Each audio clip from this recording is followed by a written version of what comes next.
सोमवारी होणाऱ्या ठाकरेंच्या शिवसेना निर्धार मेळाव्यात आदित्य ठाकरे बोगस मतदानाचा बॉम्ब फोडणार आहेत. दिल्लीमध्ये राहुल गांधींप्रमाणे आदित्य ठाकरे सादरीकरण करणार आहेत. मुंबईच्या मतदार याद्यांमधील घोटाळा सादरीकरणाच्या माध्यमातून आदित्य ठाकरे उघड करतील. मुंबईमध्ये शिवसेनेनं आदित्य ठाकरे यांच्या पुढाकारानं मतदार याद्यांची स्वतंत्रपणे छाननी केली.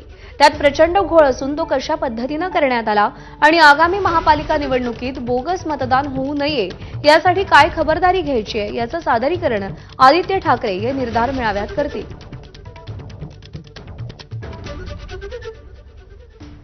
दरम्यान ठाकरेंच्या निर्धार मेळाव्यावर भाजपचे मुख्य प्रवक्ते केशव उपाध्ये यांनी टीका केली आहे.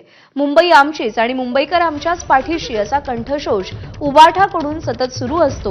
मुंबईच्या सातबाऱ्यावर आपलंच नाव आहे अशा तोऱ्यात वावरणाऱ्या उबाठाला प्रत्यक्षात मुंबईकरांनीच घरातून दारात आणून ठेवलंय.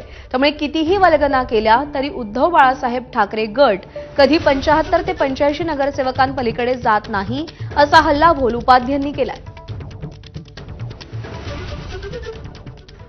2017ची निवडणूक त्यावेळी आम्ही युतीमध्ये सडलो असं विधान करत उद्धव ठाकरे रणशिंग फुंकलं, पण जेमतेम 84 जागा कशाबशा जिंकता आल्या ही वस्तुस्थिती आहे.